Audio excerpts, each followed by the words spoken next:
Welcome, ladies and gentlemen, to another episode of TOI Auto Dialogues. And today we've got Mr. Petr Solc with us, who is the man in charge of the operations at Skoda India. And we are at NatTrax. It's been an interesting day and some more interesting questions for Mr. Solc.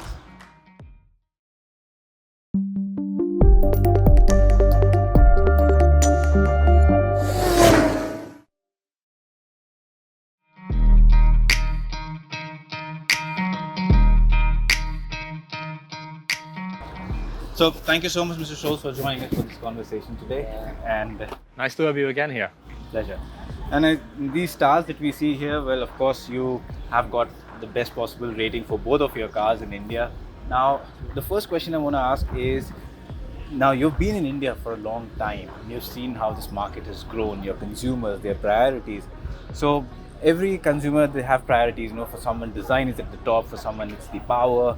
So where was safety a few years back, and how has safety progressed as a priority for the Indian consumers in the last few years? Well, yeah, so I would like to split this into two parts. First to Skoda, and then second to the Indian market. For us at Skoda, safety was always a priority, and it was always a part of our DNA. So globally, Skoda has introduced the 5-star recognition since last 15 years, I believe. So 2008 was the first Euro NCAP done on Skoda, and it was a 5-star rating. So since then, all cars that have been manufactured in Europe has been proven 5-star. And with this, we also then put our cars for testing here in India only last year. And we are very happy that also then the rating by the Global NCAP confirmed the same. That also then the Kushaq and Slavia are the safest cars on the market and have the 5-star rating. And why? And now I'll move to the India, where we can see also change of the perception and change of the priorities of the customers. That in the past it was a lot about the price, which moved perhaps to the values, to the features of the cars. But we can see that also in the last months, more and more the focus is on the safety. We can see also Indian government is paying more and more attention to the safety of the people, of the passengers. So therefore, I think it's the right timing also for Skoda to communicate the safety also on the Indian market. Something that Skoda is doing globally for years. Then we can communicate also here. When we last spoke, we talked about Kushaq and the 5-star rating by the Global NCAP. And the same has been just announced on Slavia with the 5-star rating for both front and also rear seat passengers. So I'm happy that we can communicate that our cars are the safest on the market, because the 5-star rating has not been recognized by Global NCAP for both front and rear passengers by any other brands and any other models. So this is definitely for us an USP that we will communicate more and more to our customers. That yes, we are maybe not the cheapest on the market, but we can offer to the customers the values, we can offer to the customers the safety. And you said not the cheapest. So are consumers now understanding the fact that safety, the kind of metal composition that is used to enhance the safety, it comes at a cost? So are consumers understanding that better? Do you think you're being successful in getting out that information? Oh, we are only at the beginning, I would say. And Slavia is on the market only 1 year, Kushaq 1.5 years. And the latest recognition on Slavia of the safest family sedan has been only 1 month. And we started our safety campaign at the beginning of April, so only a month ago. But we will promote the safety also going forward, and we will continue in our safety campaigns as well. And what you can see here today with the skeleton and all the safety elements of it, so that also the steel that is fully localized here in India, but based on the European safety standards. And all the pillars that are really with the robust steel done, and also the laser welded body. So this is something that makes the car safe. And therefore we have decided to produce those skeletons. We also put those skeletons to our dealerships. So when the customer comes to the dealership, also our sales personnel can demonstrate the safety and explain the safety to our customer. Next to this is the pricing, this is the offer, these are the values and features that we are offering. But on top of that, we communicate and we can demonstrate why our cars are safest and why we communicate they are safest. True. And what customer is paying for. And you said the steel has been localized, so even the ultra high strength steel, all of it has now been localized? Yes, absolutely. Yeah, so we have a vast majority. We have a 95% localization. So vast majority is completely localized. But we have also then the European engineers from Skoda Auto that are of course bringing so then the standards that are kept on the level that we request. And better, we have recently seen you getting good traction. The brand is getting good traction for Kodiak. So how's it coming along for Kodiak, and what kind of numbers are you looking at Kodiak for this year compared to the last year? Yeah, so then Kodiak last year we managed to bring only a limited amount, so a little bit more than 1,000 cars to the market, and they were sold within a couple of months. So we got back to our headquarters to the negotiation how we can bring on the Kodiak greater quantity, and we are happy that only today we have introduced the Kodiak in a new version with the new colors, new trims, and the new pricing.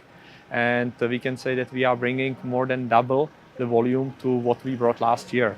So we would like to sell 4,000 cars on the market, and only a month ago we started collecting the orders, and it exceeded our expectations. So we are very happy with the initial feedback from the customer and the response from the market, and which gives us a confidence about the success of Kodiak on the market.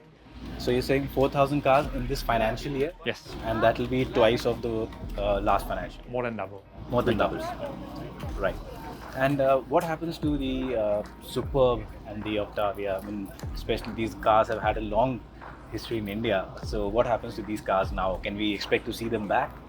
Yes, so definitely after Kodiak that we brought to the market, and with Octavia and with the Superb, they were part of our success in the first phase, Skoda being on the market.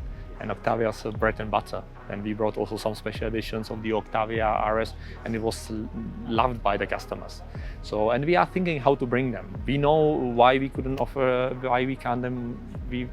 offer them now on the market with the change of the BS6A to BS6B. And we are working how to bring Superb on the market as quickly as possible towards the end of this year, before the introduction of the new generation that will be introduced in the future in Europe. And we would like to localize also a new generation of a Superb in India.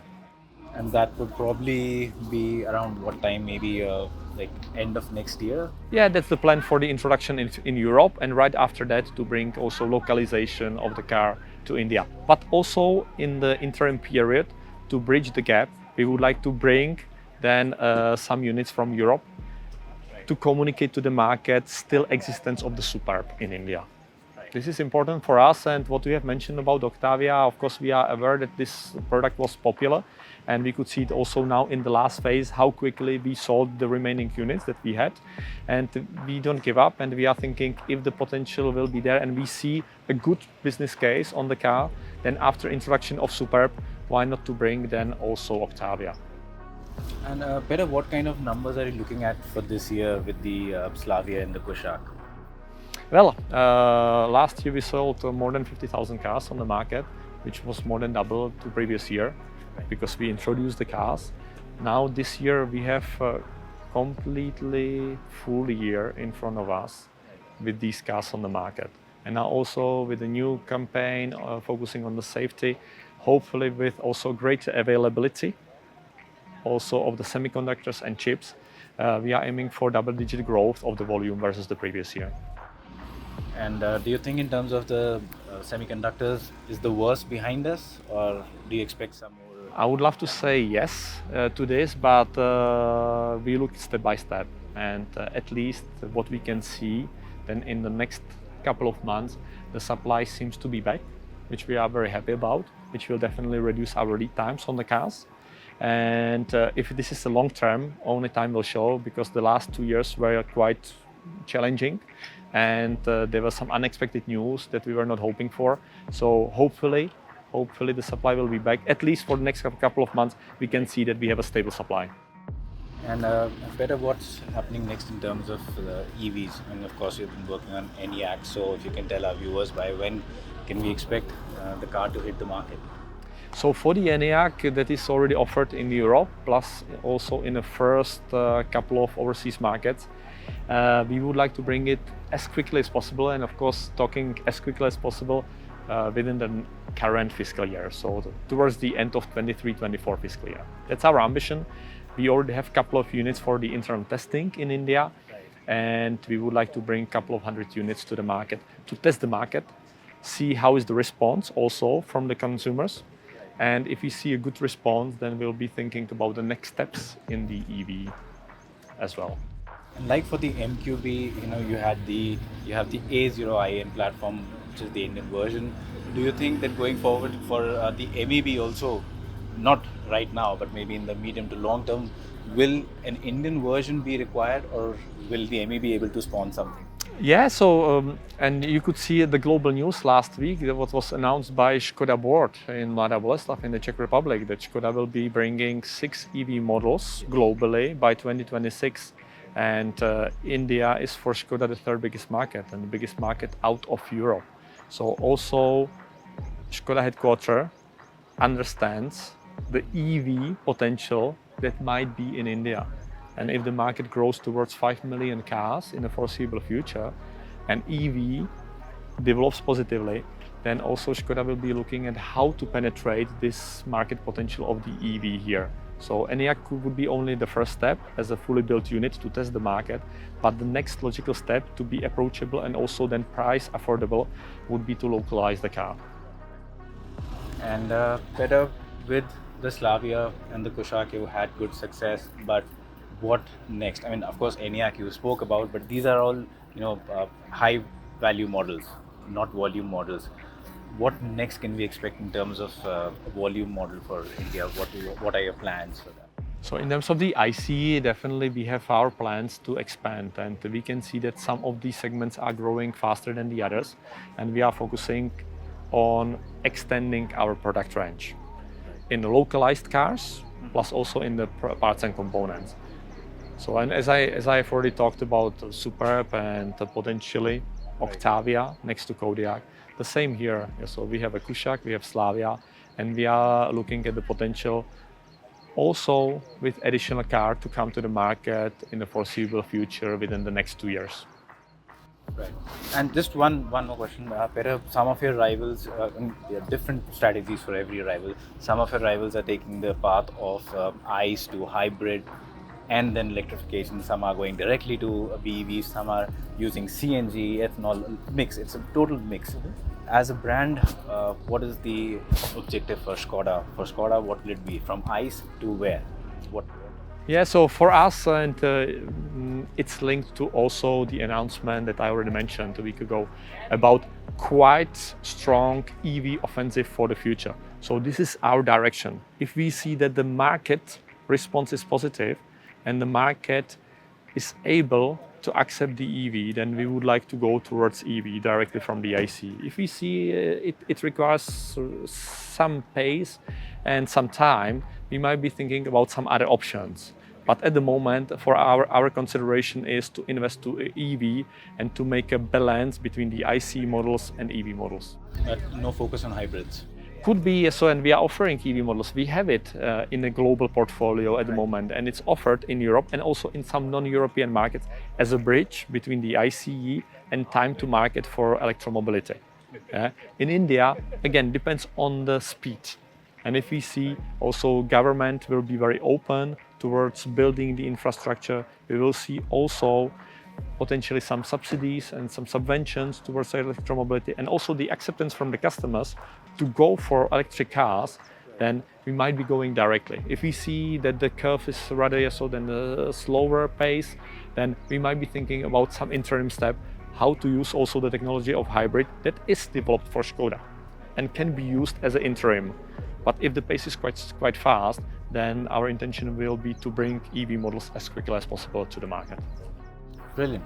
As always, it's been great talking to you, Petr, and thank you so much for your insights. And like Petr said, there are a lot of exciting things that we can look forward to from Skoda in the coming times. So thank you for all the updates, Petr. Thanks very much.